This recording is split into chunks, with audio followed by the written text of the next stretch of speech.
The cold barrel of truth pressed against Hannah Vance's temple like an unwelcome stranger as she swept the wooden floor of her small store.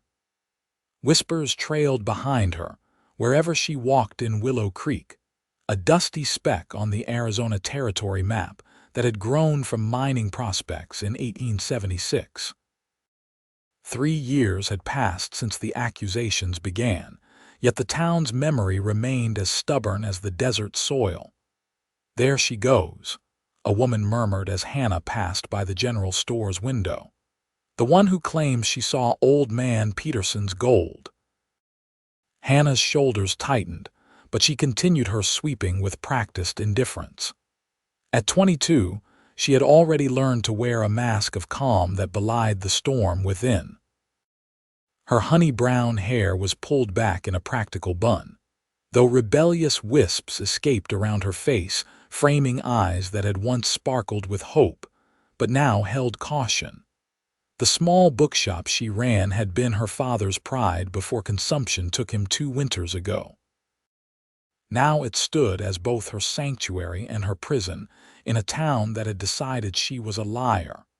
The bell above the door jingled, and Hannah looked up to see Mrs. Whittaker enter, her gray hair pinned severely beneath a practical bonnet. "Good morning," Hannah offered with a smile that didn't quite reach her eyes.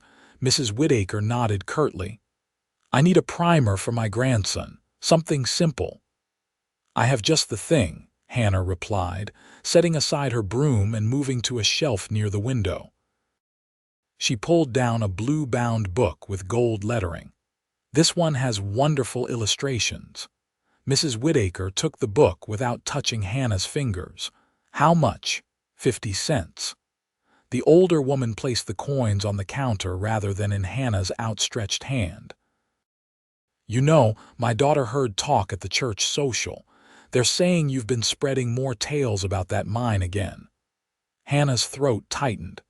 "I haven't spoken about it in years, Mrs. Whittaker." The woman replied, clearly unconvinced. "Well, some folks have long memories in these parts." After Mrs. Whittaker left, Hannah locked the door and flipped the sign to closed. It was only midday, but she couldn't bear another interaction like that one. She retreated to the back room where a small pot of coffee sat on the wood stove. As she poured herself a cup, her eyes drifted to the worn leather journal on her desk, her father's final gift. Inside were her careful notes about what she'd seen that fateful day, the day that had branded her a liar in everyone's eyes. 3 years ago, she had been gathering herbs in the foothills when she'd witnessed 2 men emerging from an unmarked mine shaft.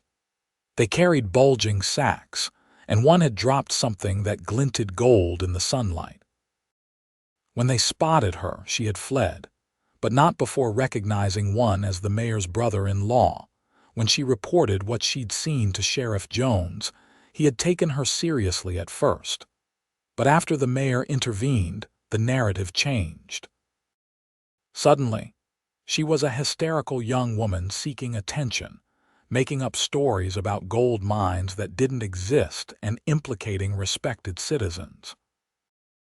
No one believed her, not when the search parties found nothing, not when strange men began watching her father's shop, and not when her father fell ill after drinking from a bottle of whiskey gifted by an anonymous well-wisher.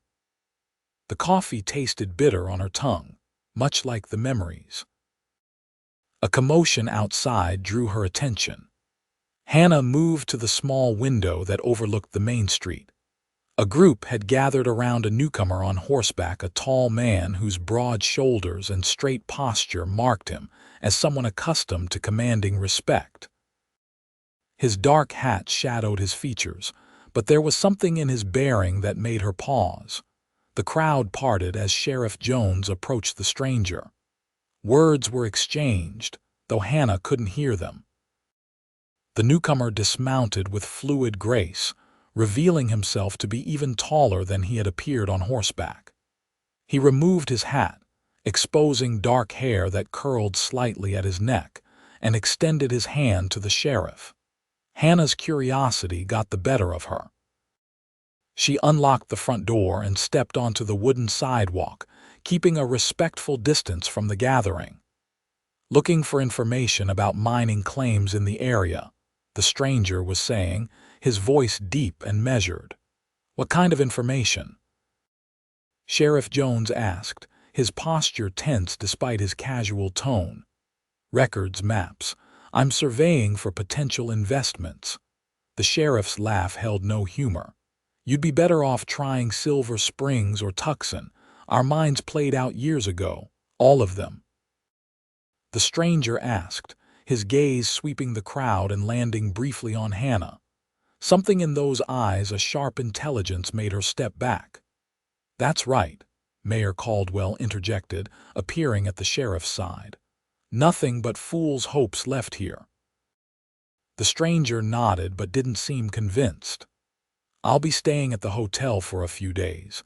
Name's Tucker Quinn. I appreciate any insights the good people of Willow Creek might share." As the crowd dispersed, Hannah retreated to her shop, but not before Tucker Quinn's eyes found hers once more. This time, she didn't look away. Something in his gaze held neither dismissal nor disdain, just simple curiosity. For the first time in years, Hannah felt a flutter of something dangerous. Hope. The following morning, Hannah opened her shop earlier than usual. Sleep had evaded her, with thoughts of the stranger Tucker Quinn filling her mind. There was something about him that felt different from the usual drifters and fortune-seekers who occasionally passed through Willow Creek. As she arranged a new shipment of books that had arrived on yesterday's stage, the bell above the door jingled. Hannah looked up, expecting Mrs. Peterson or perhaps one of the schoolchildren who sometimes browsed her penny dreadfuls. Instead, Tucker Quinn filled the doorway, his tall frame nearly touching the top of the jamb. Without his hat, she could see his features more clearly: a strong jaw with the shadow of a beard, intelligent eyes the color of a summer storm, and a small scar that cut through his right eyebrow. "Good morning," he said, removing his hat. "Hope I'm not disturbing you too early." Hannah straightened, smoothing her apron. "Not at all. The shop's open." He stepped inside, his spurs making a soft, jingling sound against the wooden floor. His clothes were trail-worn but of good quality, a buckskin jacket over a white shirt, dark trousers tucked into well-used boots. He carried himself with the easy confidence of a man comfortable in his skin.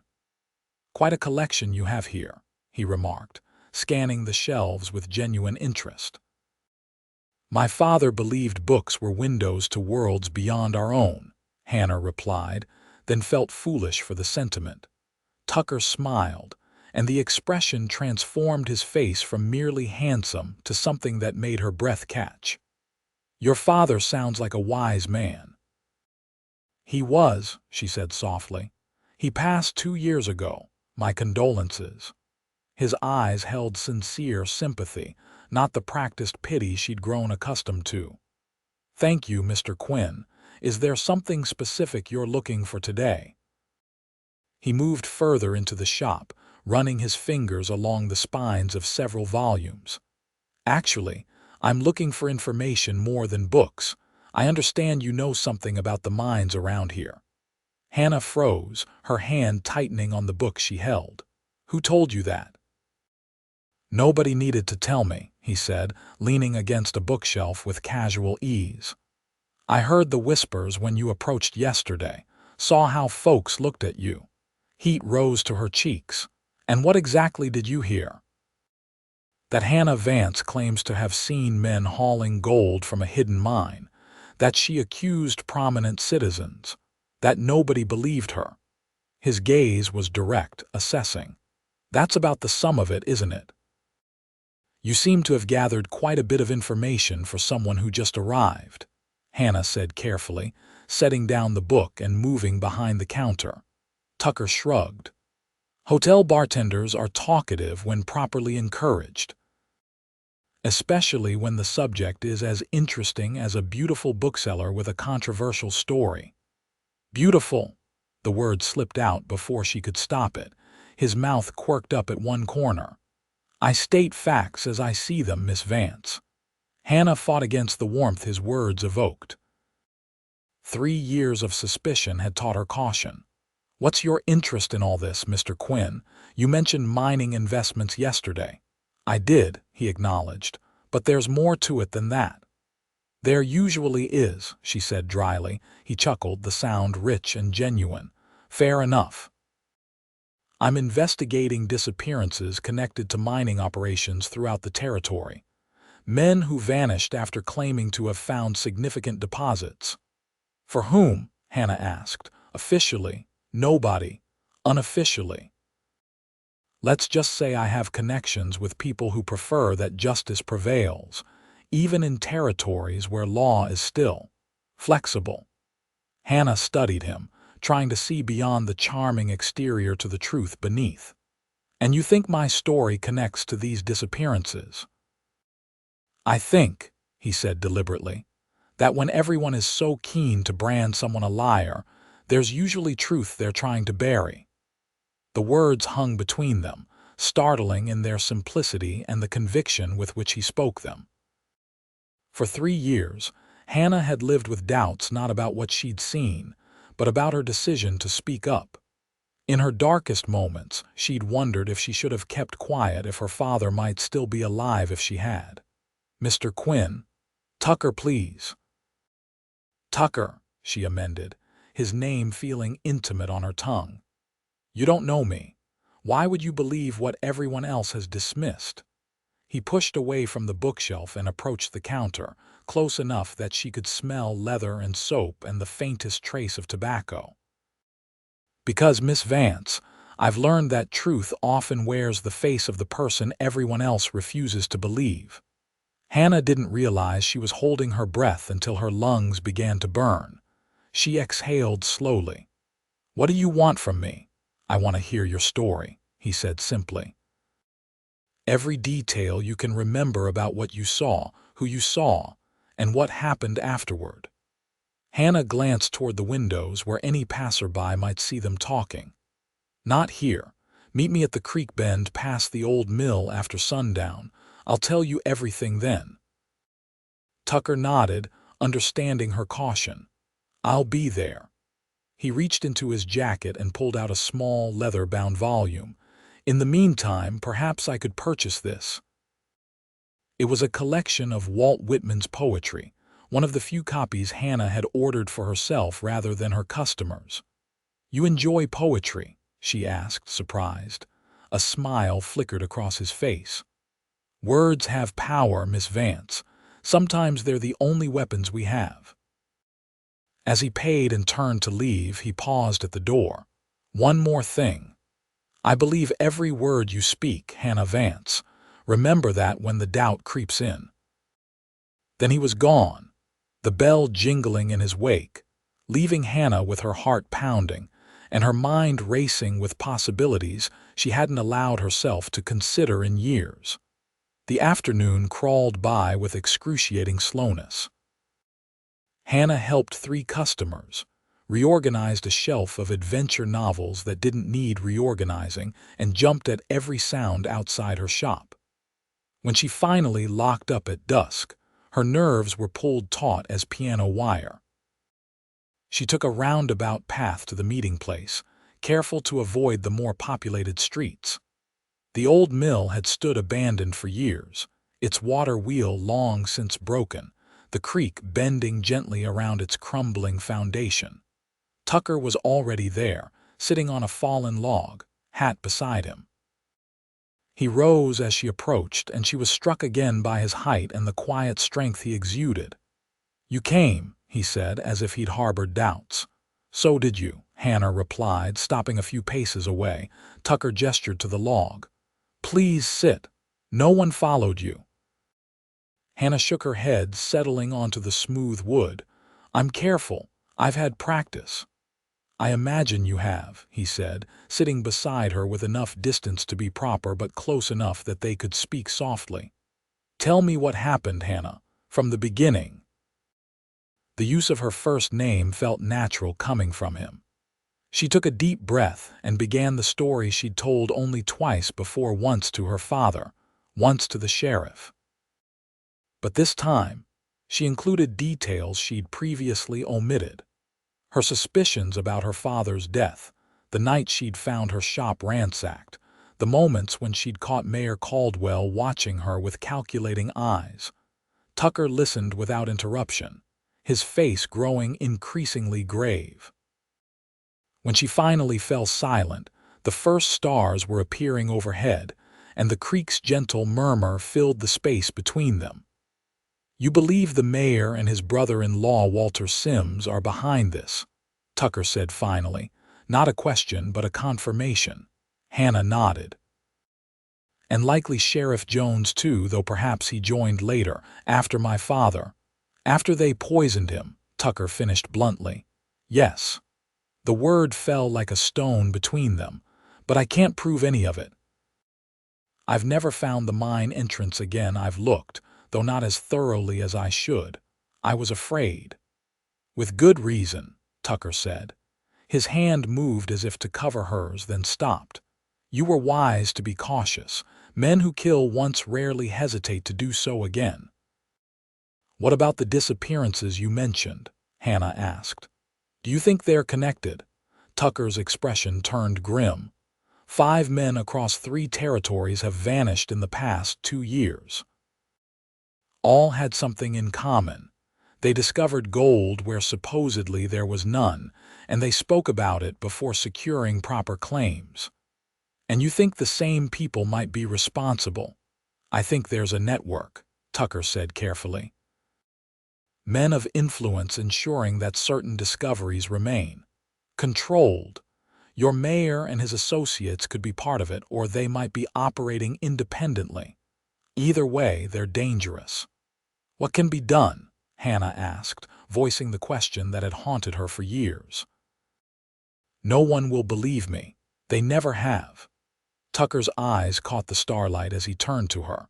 "I believe you, and I intend to prove you right." The simple declaration pierced something in Hannah that had been frozen since her father's death.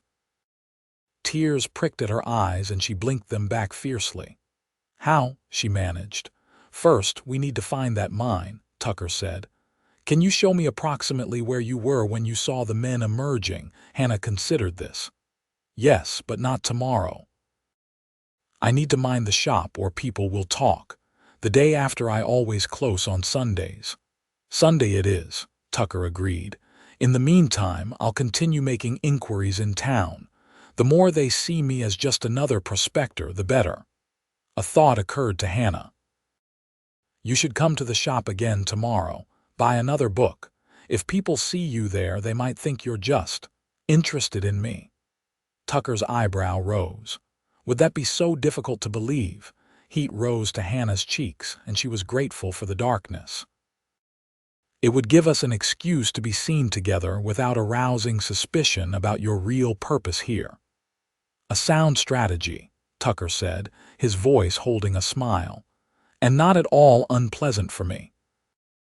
Hannah found herself returning his smile, the expression feeling foreign on her face after so long. "It's getting late. I should return before anyone notices I'm gone." They rose together, and Tucker picked up his hat but didn't put it on immediately. "May I walk you back?" "Better not," Hannah said reluctantly, "if we're seen together at night." "Of course," he nodded. "Your reputation," Hannah almost laughed. "My reputation couldn't be much worse, but still, we should be careful." "Then I'll see you tomorrow," Tucker said, "at your shop." "Tomorrow," Hannah agreed. As she turned to leave, Tucker's voice stopped her. "Hannah, thank you for trusting me with your story. I know it wasn't easy." The simple sincerity in his words warmed her more than any fire could have on the cool spring night. "Thank you for listening, Tucker. For believing." As she made her way back to town, Hannah felt lighter than she had in years. For the first time, she wasn't carrying her truth alone.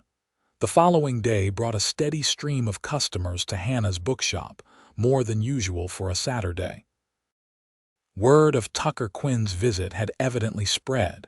and curious townspeople found sudden needs for books they would have otherwise ignored.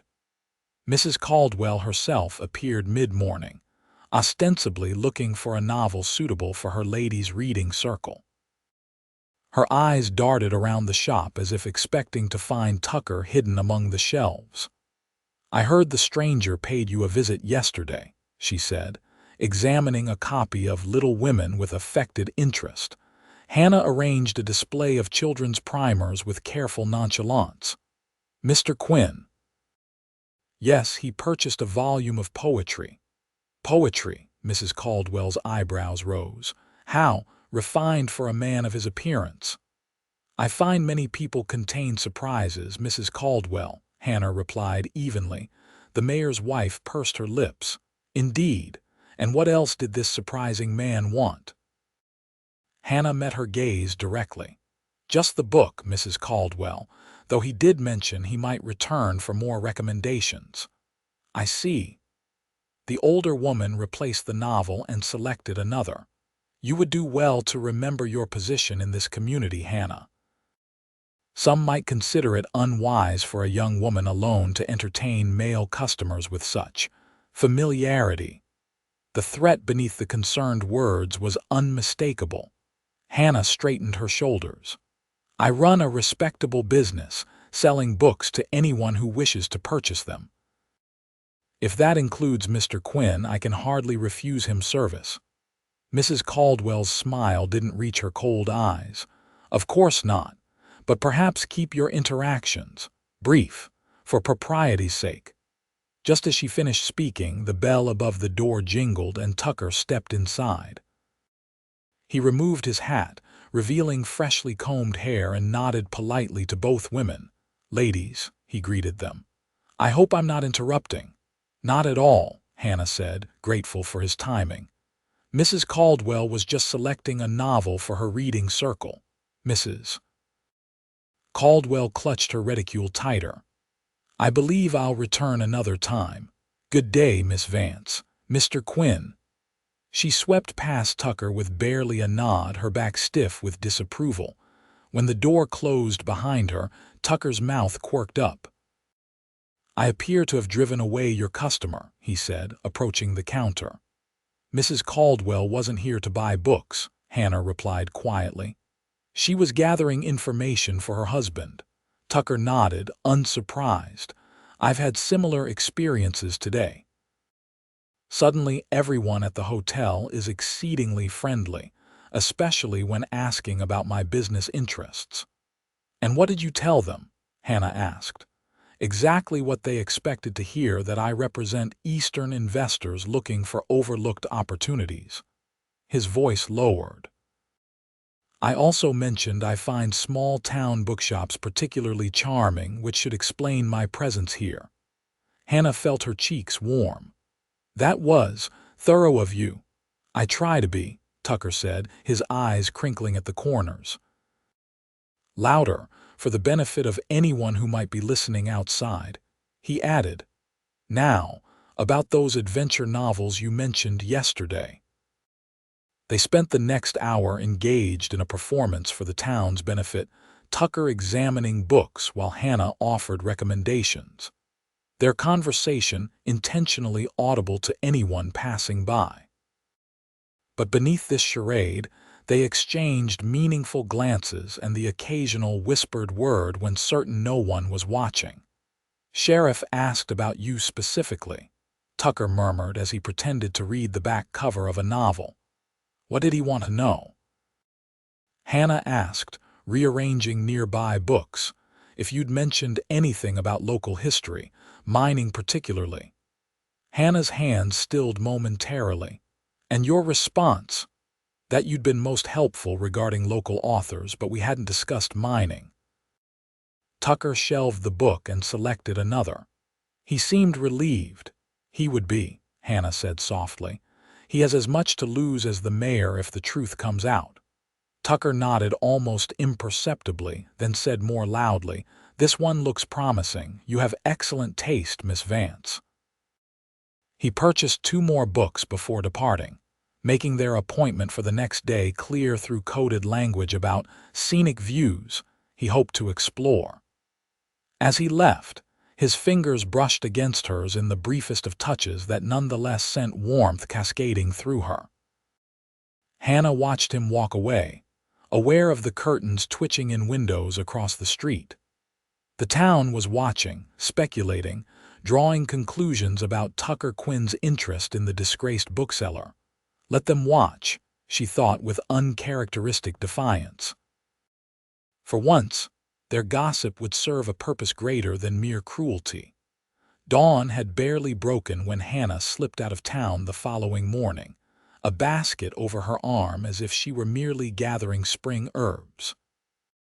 She wore her oldest dress and sturdy boots, her hair braided and tucked beneath a wide-brimmed hat. Tucker waited at their designated meeting place, the edge of town where the road gave way to a rough trail leading into the foothills. He sat astride a sturdy bay gelding and led a second horse, a gentle-looking mare.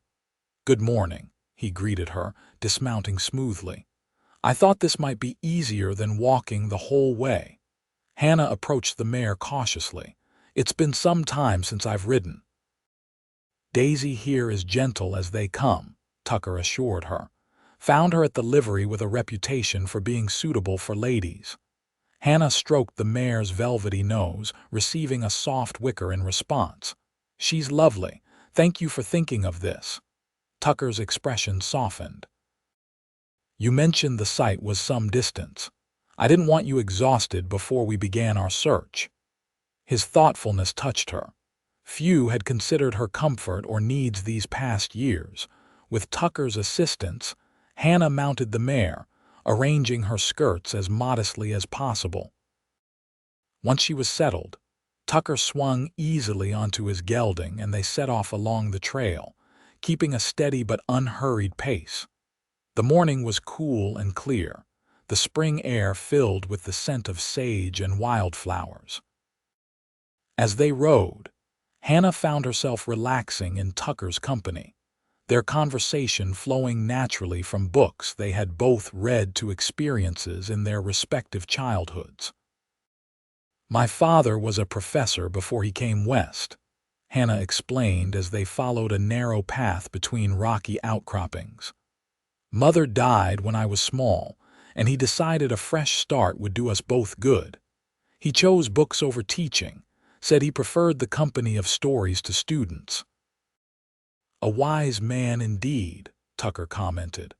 "My father was a lawman in Texas, taught me to track, to read sign, to understand that justice and law aren't always the same thing."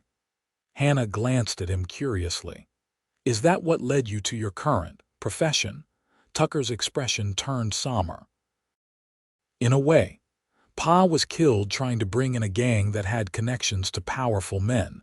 The official story called it an accident, but I knew better." "I'm sorry," Hannah said softly, understanding all too well the pain of such loss. Tucker nodded his acknowledgement. "It was 10 years ago now. I joined the Rangers after, hoping to work within the system. Lasted 5 years before I realized some wrongs can only be righted outside official channels. And now I work with a network of like-minded individuals. Some former lawmen, some journalists, some simply people with resources who believe in justice." He looked at her directly. "We investigate when others won't or can't." Hannah absorbed this information, finding that it aligned with her instincts about him. "Is it dangerous?" Tucker's smile held no humor. "Always. But so is letting men like Mayor Caldwell operate unchecked." They rode in silence for a while after that, each contemplating the risks of the path they were following. Eventually, the terrain became familiar to Hannah, and she guided them toward a rocky ridge overlooking a secluded valley. "This is where I was gathering wildflowers that day," she explained, dismounting and securing Daisy to a scrubby juniper. "From here, I could see across the valley to that far slope." Tucker tied his gelding beside the mare and joined Hannah at the ridge. He removed his hat, squinting against the morning sun as he studied the landscape. "Show me exactly where you saw them," he said. Hannah pointed to a section of the opposing slope where the rocks formed natural terraces. "There, about halfway up. I remember because of that unusual formation that looks like a sitting bear." Tucker removed a small brass spyglass from his saddlebag and extended it, focusing on the area she indicated. No obvious mine entrance visible. "There wasn't then either until they emerged," Hannah explained. "It seemed to be hidden somehow, maybe behind rocks or brush. When they came out, they spent some time covering it again before descending with their sacks." Tucker continued his methodical survey of the slope. "We'll need to get closer. Any approach that would keep us concealed." Hannah considered this. "There's a dry creek bed that runs along the base of the slope.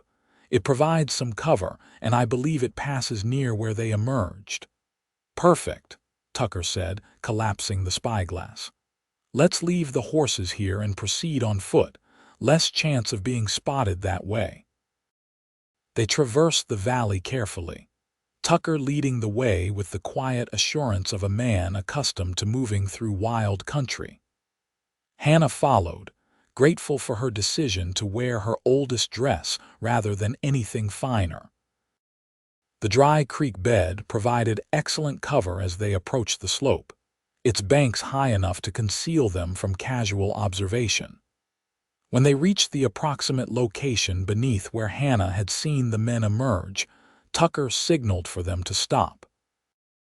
"We'll need to climb from here," he said softly. "Stay close to me and move only when I do." Hannah nodded, suddenly aware of the danger they were courting. If the mine truly contained the wealth she suspected, and if the men who controlled it had already killed to protect their secret, discovery would mean death. They ascended the slope in short bursts, using natural cover whenever possible. Tucker moved with the silent efficiency of a predator, while Hannah did her best to match his careful progress. Despite the cool spring air, sweat beaded on her forehead by the time they reached the area she had indicated. "It was here," she whispered, scanning the rocky terrain. "Or very near." Tucker nodded, his eyes narrowed as he examined their surroundings. "What we're looking for won't be obvious. Established mines have proper entrances, but a hidden operation like this would use natural features for concealment." They began a careful search, examining rock formations and brush clusters without disturbing anything obviously. After nearly an hour, Hannah was beginning to doubt her memory when Tucker suddenly raised his hand, signaling her to stop. "Here," he said quietly, crouching beside a seemingly unremarkable pile of rocks. "Notice anything?" Hannah joined him, studying the formation.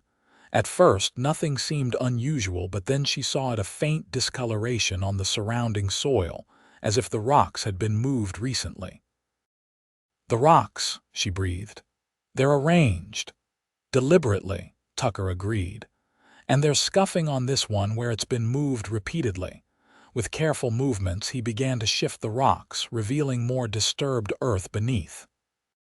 Working methodically, they uncovered what appeared to be a narrow opening, just wide enough for a man to pass through if he turned sideways.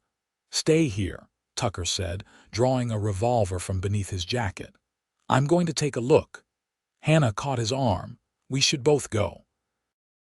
I know what I saw. I can confirm if this is the same place." Tucker hesitated, clearly reluctant to expose her to potential danger. "It could be dangerous." "It already is," Hannah countered. "Besides, 2 sets of eyes are better than 1. After a moment's consideration, Tucker nodded. "Stay behind me.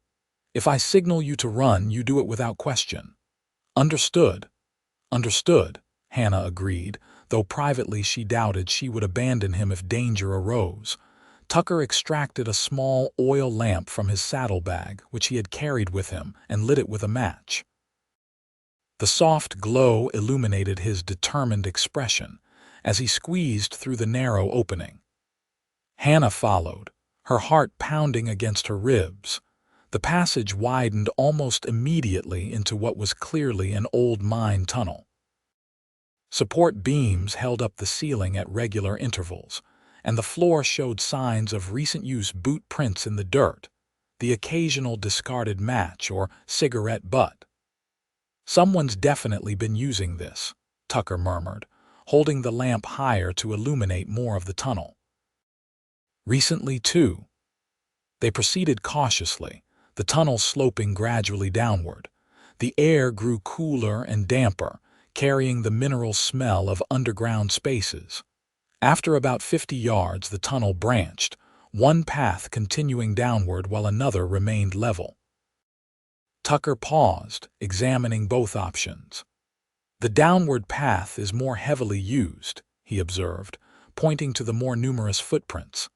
They followed this branch, which soon opened into a larger chamber where evidence of mining operations was unmistakable. Pickaxes leaned against the wall, alongside shovels and other tools. Several wooden crates contained equipment for processing ore.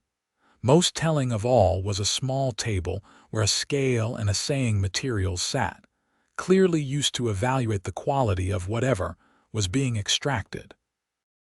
"Gold," Tucker said, rubbing a bit of dust from the scale between his fingers. "High-grade ore from the look of it."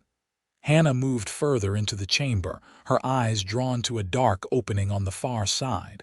"There's more tunnel there." Before Tucker could respond, a sound froze them both in place: voices, distant but growing closer, coming from the tunnel they had just traversed. "Hide," Tucker hissed, extinguishing the lamp with a quick movement. Hannah looked desperately around the chamber. There was nowhere obvious to conceal themselves except there, she whispered, pointing to a narrow crevice between stacked crates and the rough wall. They squeezed into the space just as lamplight appeared at the tunnel entrance. Hannah pressed against Tucker in the confined space, feeling his heart pounding against her back, his breath warm on her neck. His arm circled her waist, holding her still as the voices grew clearer. "Told you I heard something," a gruff voice was saying. "Someone's been here." "Probably just a rat," another voice replied dismissively. "This place is full of them."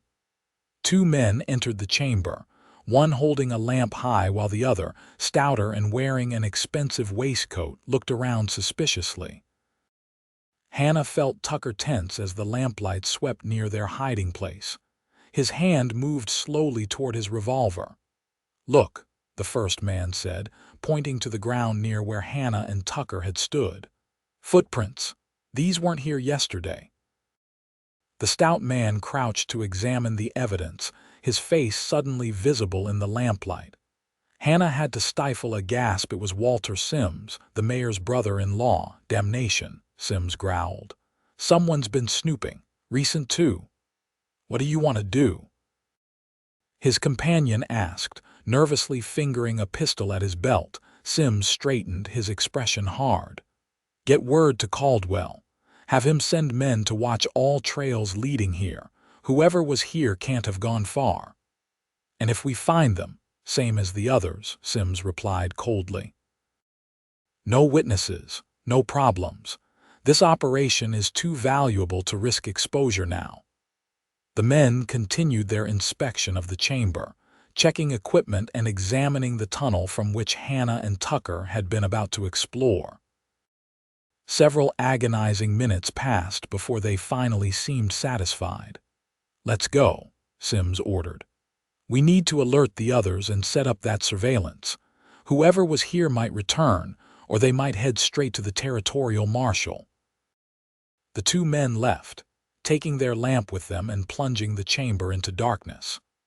Tucker and Hannah remained motionless for several long minutes after the sound of footsteps faded, neither daring to breathe normally. Finally, Tucker whispered, "They're gone, but we need to move." "They'll have men watching the approach soon." Hannah nodded, though he couldn't see it in the darkness. "What about the evidence? We found the mine, but it's not enough. Tucker said grimly, striking a match to relight his small lamp. "We need documentation, proof of who's involved. Without that, it's just your word against theirs again." As the lamp flickered to life, Hannah saw determination in Tucker's eyes, along with something else, concern for her safety that made her heart flutter despite their precarious situation. "There must be records somewhere," Hannah said. "Something connecting the mayor and the others to this operation." Tucker nodded slowly. "Not here, too risky. They'd keep anything incriminating somewhere they control completely." His expression sharpened. "The mayor's office, or his home," Hannah suggested. "He has a study where no one is permitted to enter, not even for cleaning. Mrs. Caldwell mentioned it once at a church social." "That's our target then," Tucker decided. "But first, we need to get out of here before they return with reinforcements." They made their way back through the tunnel as quickly as caution allowed, emerging into the bright spring day that seemed surreally normal after what they'd discovered underground. Without discussion, they hurried down the slope using a different route than their ascent, wary of being observed. When they reached the valley floor, Tucker suddenly pulled Hannah behind a large boulder, his body shielding hers as voices carried from somewhere nearby. "Spread out and check every trail," someone was saying. "Sims wants whoever it was found." Hannah's eyes met Tucker's, fear and determination mingling in her gaze. They were being hunted now, and the safety of the town suddenly seemed very far away. Tucker's hand found hers, squeezing gently. "Trust me," he whispered, his lips close to her ear. "I'll get you out of this." And despite everything, the danger, the years of doubt and isolation, Hannah did trust him. Completely. Tucker kept Hannah close as they navigated the increasingly dangerous terrain. The voices of their pursuers echoed across the valley, sometimes fading, sometimes alarmingly near. They avoided the open ground, using rock formations and scattered juniper trees for cover as they worked their way toward where they had left the horses. "They might have found them already," Hannah whispered as they paused behind an outcropping to catch their breath. Tucker shook his head. "I concealed them well. Unless someone was specifically looking in that exact location, they should still be there." They continued their cautious progress, freezing in place whenever voices drew near. At one point, they were forced to lie flat in a shallow depression as two armed men passed less than 20 yards away, rifles ready in their hands. When they finally reached the spot where they had left the horses, Hannah nearly sobbed with relief to find the animals still there, contentedly cropping the sparse grass. Tucker quickly checked that nothing had been disturbed, then helped Hannah mount Daisy. "We can't go back the way we came," he said, swinging onto his gelding. "They'll have that route watched." "There's another way," Hannah replied. "Longer, but it circles around through a steep ravine to the east. Few people know about it." Tucker nodded. "Lead on." They rode in tense silence, keeping to tree cover whenever possible. The alternate route proved challenging, with narrow passages that forced them to dismount and lead the horses at several points. By mid-afternoon, Hannah's muscles ached from the exertion and tension, but she pressed on without complaint. When they finally emerged onto a little used trail that would take them back to town, Tucker reined in his horse. "We can't both ride in together," he said. "If they've realized who was at the mine, they'll be watching for us." Hannah understood his logic. "What do you suggest?" "I'll take a more visible approach, draw their attention. You circle around and enter through the back of your shop. Once inside, stay there until I come for you after dark." The thought of separating filled Hannah with dread, but she recognized the sense in his plan. "And then what?" "Then we find whatever evidence the mayor is hiding," Tucker said grimly. "Tonight." Hannah studied his face, memorizing the determined set of his jaw, the intensity in his eyes. "Be careful, Tucker." His expression softened. You too, Hannah." On impulse, she leaned across the space between their horses and pressed a swift kiss to his cheek. "For luck," she whispered, then turned Daisy toward the path that would lead her to the back of town. Tucker watched her go, his hand rising to touch the spot where her lips had brushed his skin, before heading in the opposite direction toward the main road. Hannah reached her shop without incident, using the key she kept hidden beneath a loose board on the back steps. Once inside, she locked the door behind her and sank into her father's old chair, her body trembling with delayed reaction to the day's dangers. They had found the mine. They knew the truth. But now the danger had increased tenfold, and somewhere out there, Tucker was deliberately drawing attention to himself to protect her. The waiting was excruciating. Hannah paced her small living quarters behind the shop, jumping at every sound from the street.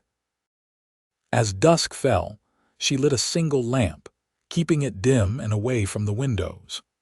She changed out of her dirty dress into a fresh one, washed her face, and rebraided her hair, practical actions to occupy her hands while her mind raced.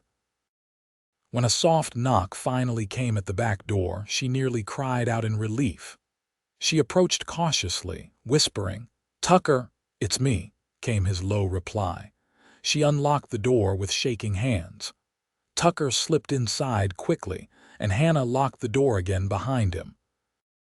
When she turned, she gasped at the sight of him. A darkening bruise marred his left cheekbone, and his lip was split.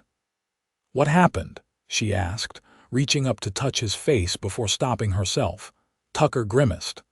"Sheriff's deputy took exception to my presence in town. Suggested I might be more comfortable moving on." "With his fists?" Hannah asked, indignation flaring. "It was a convincing performance on both our parts," Tucker said, a hint of dark humor in his voice.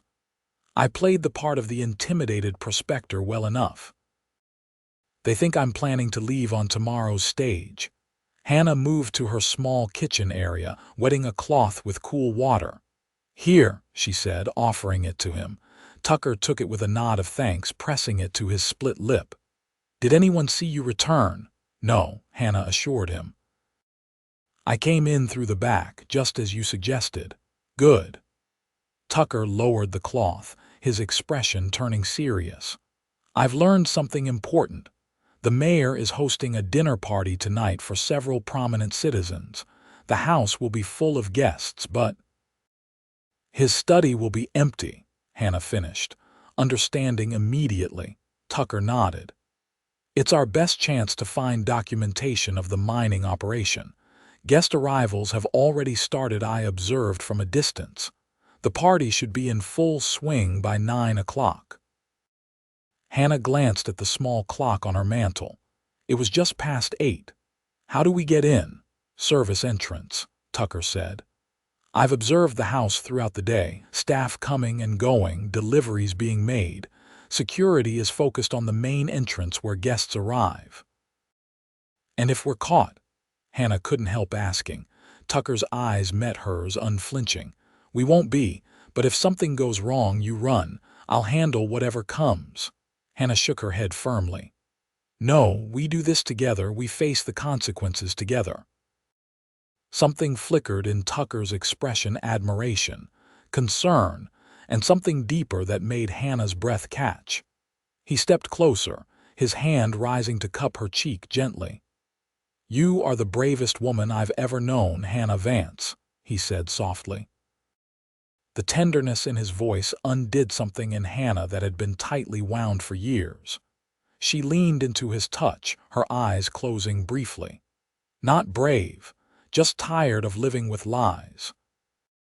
When she opened her eyes, Tucker was looking at her with an intensity that sent warmth spreading through her despite the danger awaiting them. For a moment, she thought he might kiss her. Part of her desperately wanted him to. Instead, he stepped back, his hand falling away. "We should prepare," he said, his voice rougher than before. Hannah nodded, trying to ignore the disappointment that fluttered in her chest. There would be time for such matters later if they survived the night. They spent the next half-hour making preparations. Tucker checked his revolver and tucked it back into its holster. Hannah changed into a dark dress that would blend better with the shadows and pinned her hair securely. They reviewed what they knew of the mayor's house layout based on Hannah's previous visits for social functions. "The study is here," she said, sketching a rough floor plan on a piece of paper.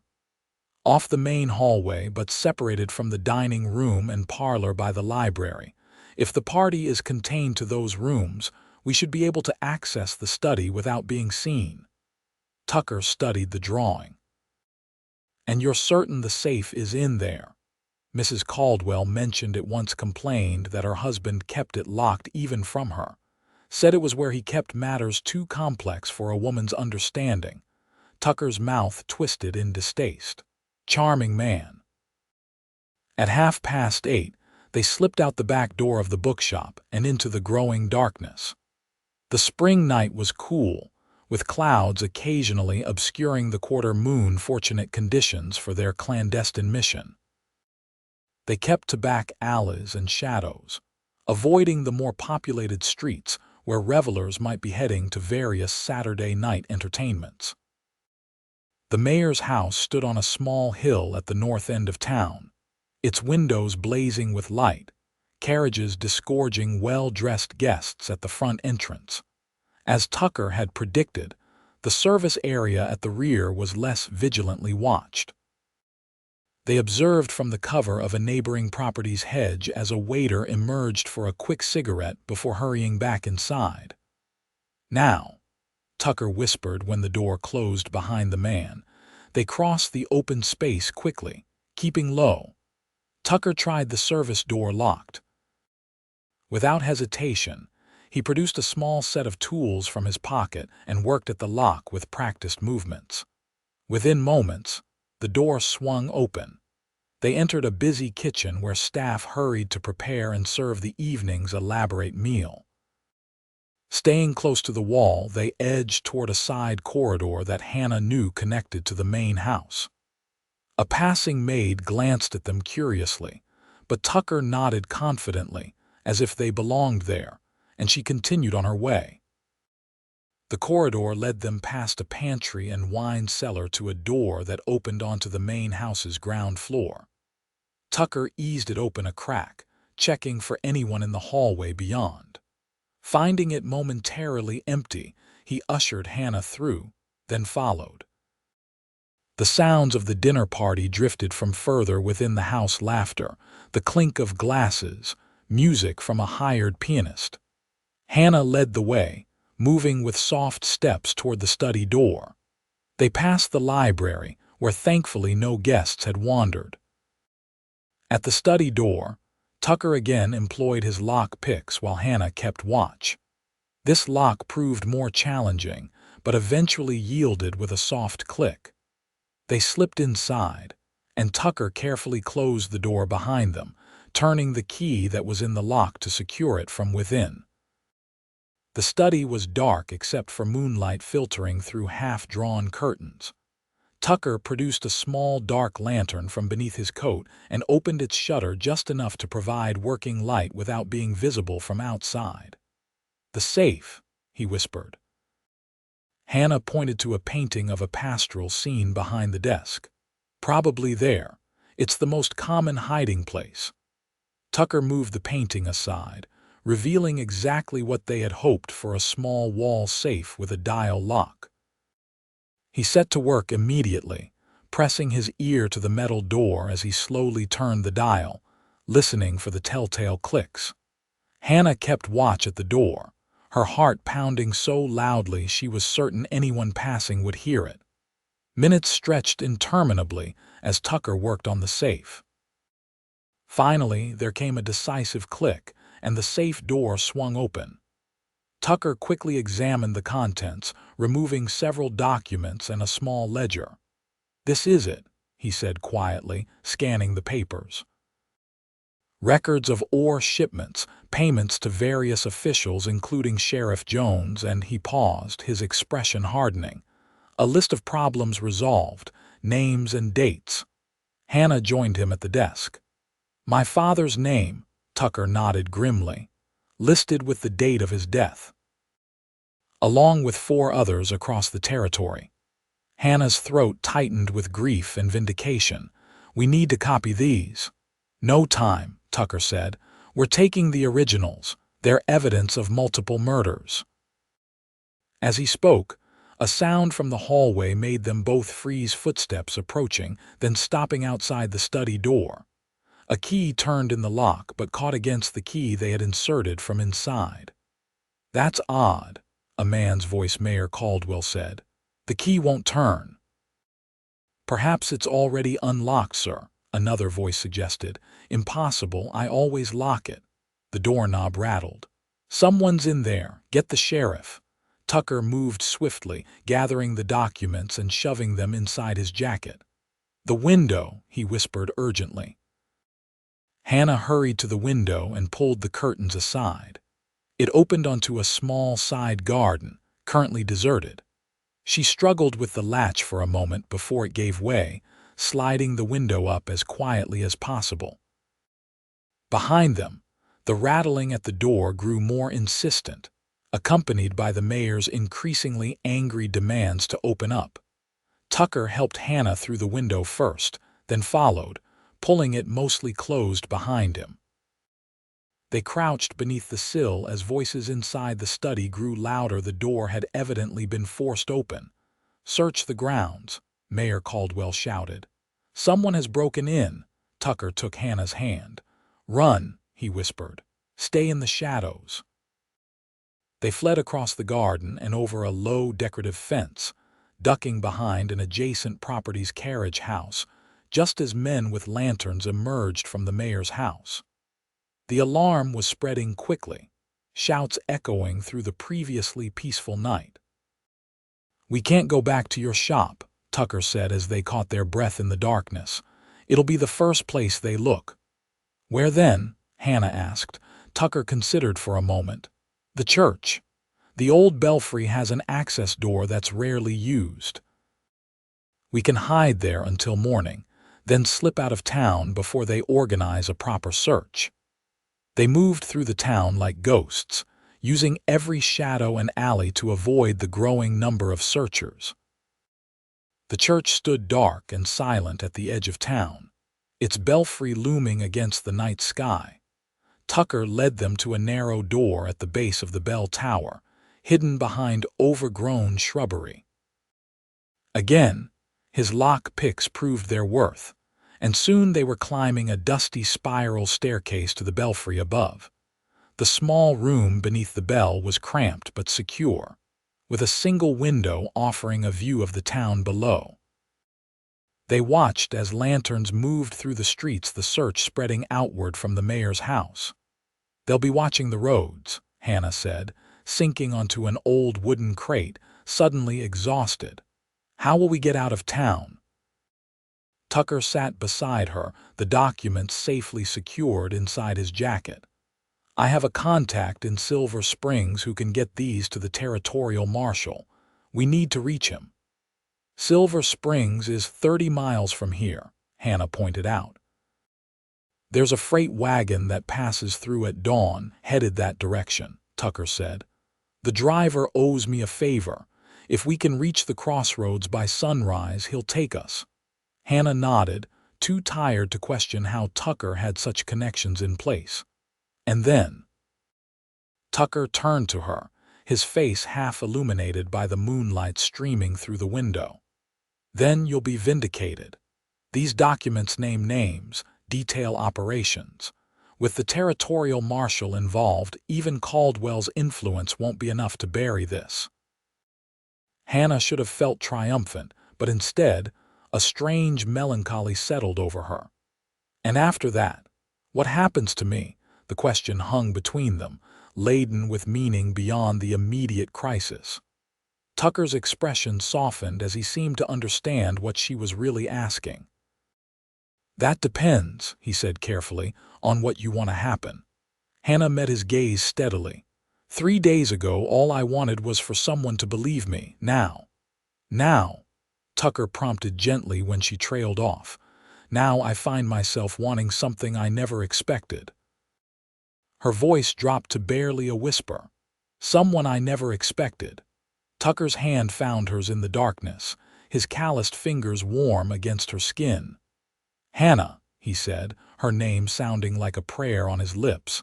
I came to Willow Creek looking for evidence of corruption. I wasn't expecting to find you. And now that you have, she asked, hardly daring to breathe. Instead of answering with words, Tucker leaned forward and brushed his lips against her as a question and offering. Hannah answered by closing the distance between them, her hand rising to rest against his chest where she could feel his heart racing to match her own. The kiss deepened, years of loneliness and doubt dissolving in the warmth of this connection. When they finally parted, Tucker rested his forehead against hers, his breath mingling with her own. I believe in you, Hannah Vance, he whispered. Not just your words, you. Tears pricked at Hannah's eyes, not of sadness but of a joy so unexpected and complete that it overwhelmed her. I believe in you too, Tucker Quinn, with everything I am. They remained in the belfry through the long night, sometimes talking softly, sometimes sitting in companionable silence, their hands intertwined. Tucker shared more about his network of allies working to expose corruption throughout the territories, while Hannah spoke of her dreams for a future beyond the confines of Willow Creek dreams she had almost abandoned before he arrived. As the first gray light of dawn crept into the sky, they prepared to leave their sanctuary. The town below was quieter now, the initial frantic search having given way to more organized efforts that seemed concentrated on the roads leading out of town. We'll need to be careful, Tucker said, checking his revolver one last time. They'll have men watching the main routes. There's a path through the cemetery that leads to the Old Creek Road, Hannah suggested. Few people use it anymore since the new bridge was built. Tucker nodded approvingly. That's our route then. The freight wagon passes the creek crossing at sunrise. They descended the spiral staircase cautiously, pausing at the bottom to listen for any movement outside. Hearing nothing, Tucker eased the door open, and they slipped out into the dim morning light. The church grounds were deserted, dew glistening on the grass as they made their way toward the small cemetery at the rear. They had almost reached the wrought iron gate when a voice rang out. That's far enough.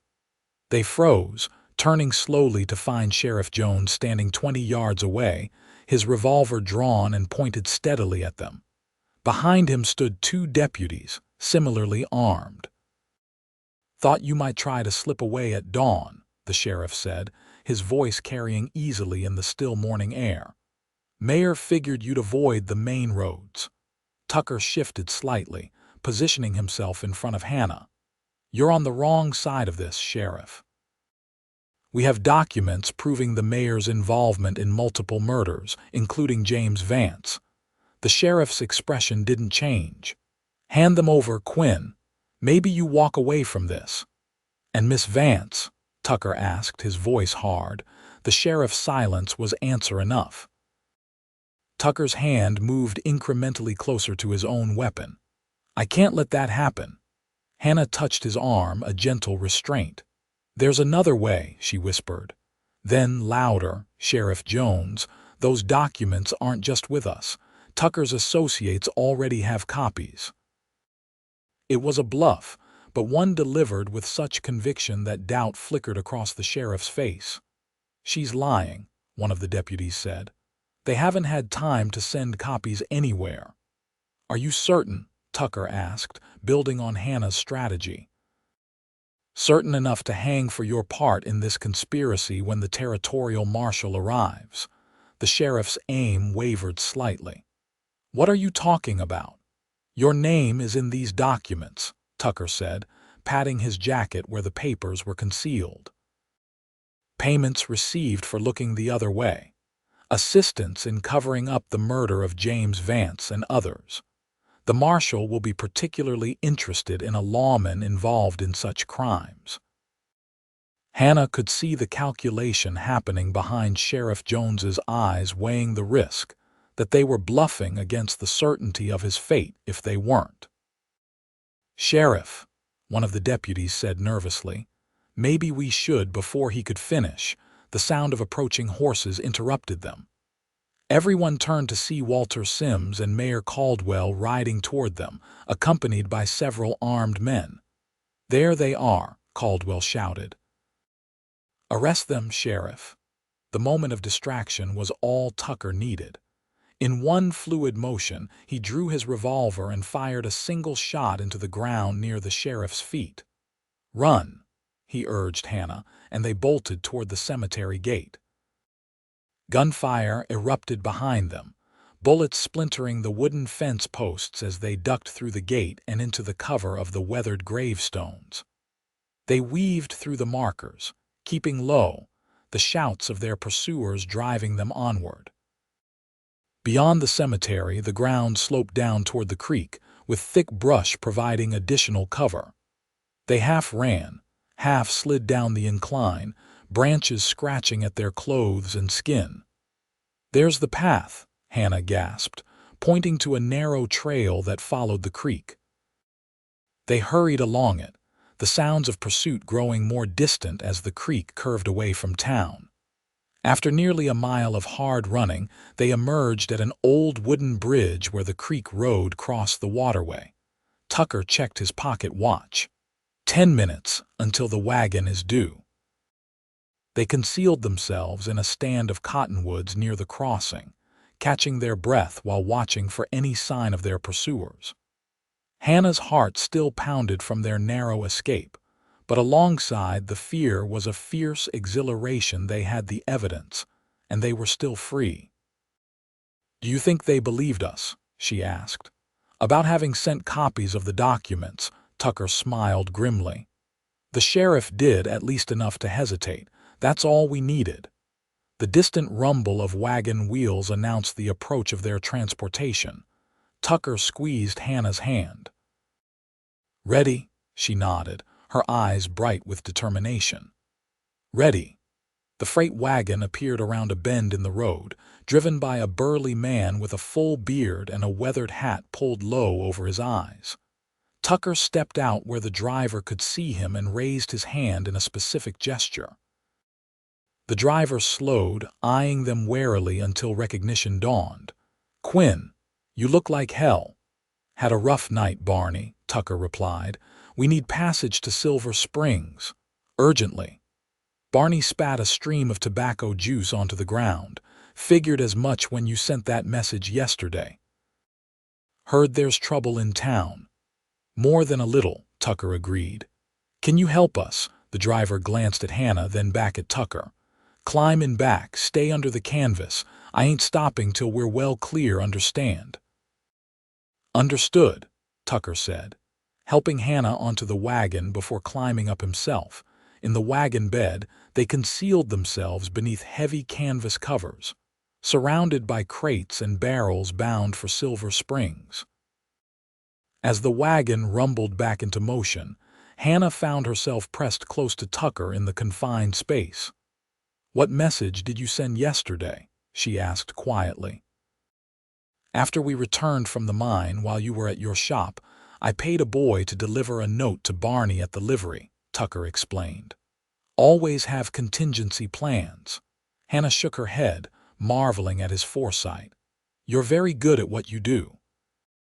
"Had plenty of practice," he replied, then winced as the wagon hit a rut in the road, jostling them against the cargo. They fell silent as the wagon picked up speed, the steady rhythm of the horses' hooves and creaking wheels creating a strange lullaby. Despite the discomfort of their hiding place, Hannah found herself drifting into exhausted sleep, her head resting against Tucker's shoulder. She awoke sometime later when the wagon came to a stop. Disoriented, she tensed until Tucker's arm tightened reassuringly around her. "Just a checkpoint," he whispered. "Stay quiet." Through the canvas, They could hear Barney conversing with someone, his voice casual and untroubled. "Ain't seen nobody matching that description," he was saying. "Been on the road since before dawn coming from Carson's Junction, not Willow Creek." A suspicious voice replied, "Mind if we check your cargo?" "Help yourself," Barney said easily. "But make it quick. I got perishables that won't wait for your nonsense." Footsteps approached the wagon, and Hannah held her breath as the canvas was partially lifted at the rear. Tucker's hand moved to his revolver, but the inspection was cursory at best. The man merely glanced at the visible crates before dropping the canvas back in place. "All clear," he called to his companions. "Move along, driver." The wagon lurched back into motion, and Hannah exhaled the breath she'd been holding. Tucker's expression was grim but satisfied.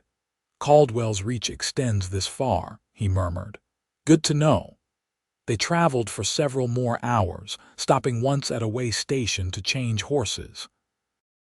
During this brief respite, they remained hidden, accepting water and jerky that Barney passed back to them beneath the canvas. By mid-afternoon, the wagon's motion changed as it began to navigate what felt like busier roads. The sounds of a larger settlement reached them, more voices, the clang of a blacksmith's hammer, children shouting in play. The wagon finally came to a stop, and Barney's voice reached them. "We're here. Wait till I give the all clear." A few minutes later, the canvas was pulled back, revealing Barney's bearded face. "Come on. We're behind the telegraph office. No one's paying attention." They climbed stiffly from the wagon, muscles protesting after hours of confinement. The alley where they stood was narrow and shadowed, with the rear entrance of the telegraph office just steps away. "Telegraph operator's a friend," Barney explained. "He'll let you use his back room until your contact arrives." Tucker clasped the man's hand. "I owe you, Barney." The driver shrugged. "Just keep doing what you're doing, Quinn. Some of us appreciate it, even if we don't say so." Inside the telegraph office's back room, Hannah sank gratefully onto a chair while Tucker conversed quietly with the operator. The small space was cluttered but clean, with a cot in one corner and a small stove providing warmth. "My contact will be here by evening," Tucker explained when he returned to her side. "He has direct access to the territorial marshal." Hannah nodded, suddenly overwhelmed by the reality of what they had accomplished and what lay ahead. "It's really happening, isn't it, after all this time?" Tucker knelt before her chair, taking her hands in his. "You'll have justice, Hannah, for your father, for yourself. I promise you that." Tears welled in her eyes. "And afterward, what happens to us?" The question encompassed so much: their newfound feelings for each other, their future plans, the possibilities that had bloomed between them during their shared danger. Tucker's expression softened. "That depends on what you want. I can't offer a settled life. My work takes me wherever corruption needs exposing. But wherever I go, I'd want you with me. If that's something you could want." Hannah considered this a life of movement, purpose, perhaps danger, but also truth and justice. A life with this man who had believed her when no one else would. "I want truth," she said slowly. "I want purpose, and I want—" She squeezed his hands. "I want you, Tucker Quinn. The rest we'll figure out together." His smile was like sunrise after the longest night. "Together," he agreed, rising just enough to kiss her, a promise sealed with tenderness. The contact arrived as dusk fell, a distinguished-looking man in a tailored suit who introduced himself only as Phillips. He examined the documents with expert attention, occasionally making notes or asking Tucker clarifying questions. "This is exceptional work," he said finally, carefully returning the papers to a leather portfolio. "Multiple murders, corruption extending to 3 counties at least, and clear evidence of official complicity. The marshal will move immediately on this." "How long?" Tucker asked. "Deputies will ride for Willow Creek at first light," Phillips assured them. Caldwell, Sims, and the others will be in custody by this time tomorrow. We've been building a case against similar operations throughout the territory. Your evidence completes the picture. Hannah felt a weight lifting from her shoulders, a burden she had carried for so long that she had almost forgotten what it felt like to stand straight and unburdened. "What happens to Miss Vance?" Tucker asked. "Her safety is paramount." Phillips nodded, understanding.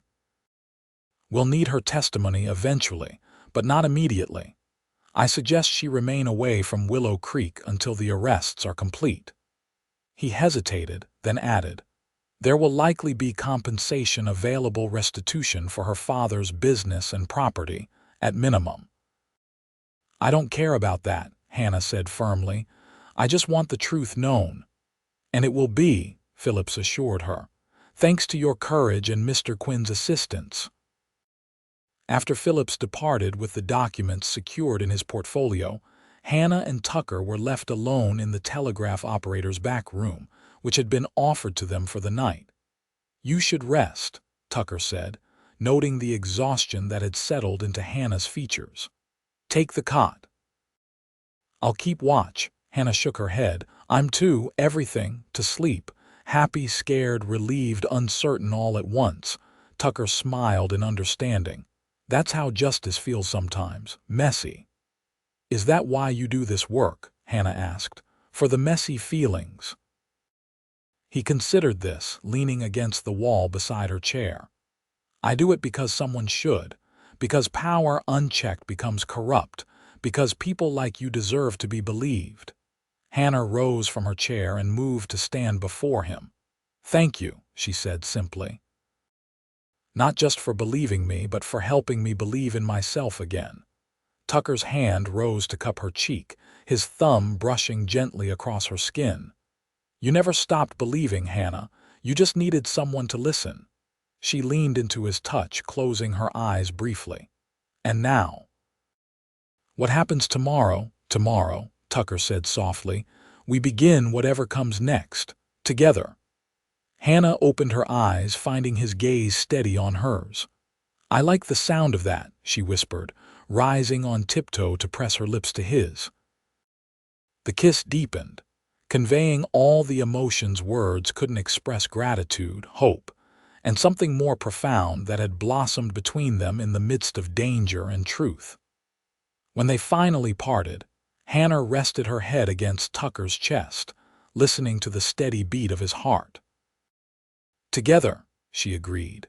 The word a promise and a future rolled into one. 1 year later, Hannah stood on the porch of a modest house on the outskirts of Denver, watching as a rider approached along the dusty road. Her heart quickened in recognition, even before she could make out the familiar silhouette: Tucker, returning from his latest assignment.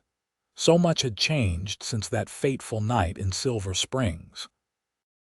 Mayor Caldwell, Walter Sims, and Sheriff Jones had been arrested, along with a dozen others connected to their illegal mining operation. The trial had been sensational, with Hannah's testimony proving crucial to the prosecution's case. Justice had been served. Caldwell and Sims received lengthy prison sentences, while several others, including the sheriff, had turned state's evidence in exchange for leniency. Hannah had sold her bookshop in Willow Creek, using the proceeds and the restitution payment to establish a new life in Denver. She now worked for a newspaper, researching and occasionally writing stories, particularly those involving corruption or injustice. Her experiences had given her a unique perspective that her editor valued highly. Tucker continued his work investigating corruption throughout the Western Territories, but Denver had become his base of operations and their home. They had married 6 months earlier in a simple ceremony attended by the few true friends they had made: Barney the freight driver, Phillips the marshal's contact, and several of Tucker's network of justice seekers. As Tucker dismounted in front of the house, Hannah descended the porch steps to meet him. He looked trail-worn but satisfied, his smile warming as he caught sight of her. "Welcome home," she said, stepping into his embrace. Tucker held her close, breathing in the scent of her hair. "Best part of any journey," he murmured.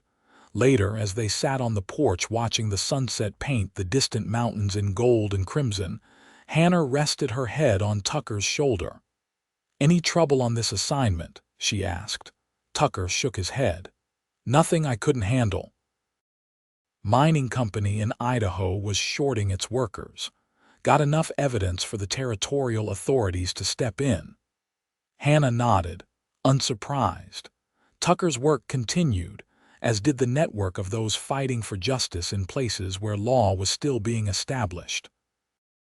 Sometimes she accompanied him. Other times, like this instance, she remained in Denver pursuing her own work. "I had a letter from Mrs. Peterson in Willow Creek," Hannah mentioned. "She says the town is changing.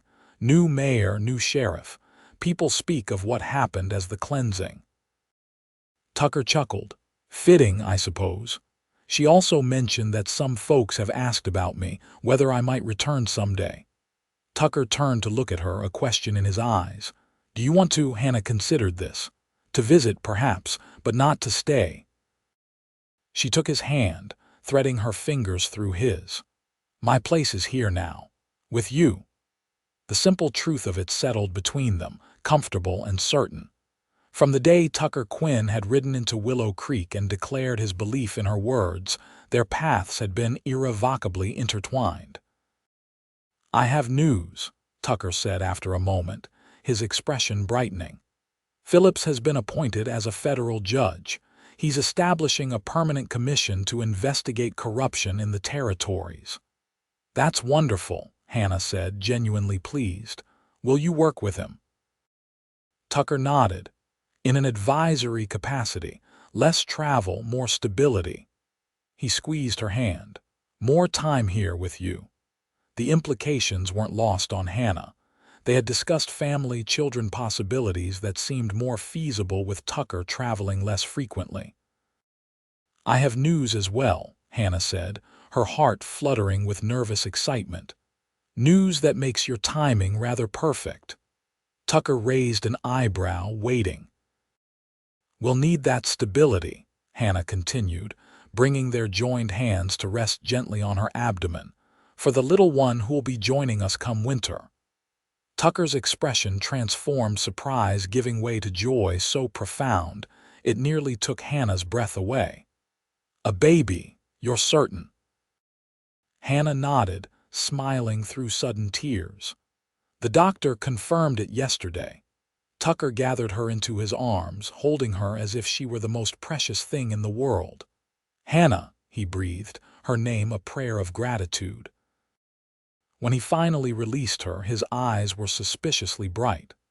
"A family," he said wonderingly. "Our family." "Yes," Hannah agreed, thinking of how far they had come from that day in her bookshop when he had first said the words that changed everything. "I believe every word you speak."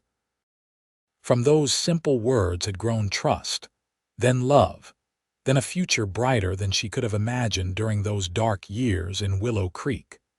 A future built on truth, on belief, on the power of one person standing firm against the tide of lies. As the last rays of sunset gilded their small porch, Hannah leaned against the man who had believed in her when no one else would, secure in the knowledge that whatever challenges lay ahead, they would face them as they had faced everything else since that fateful day together.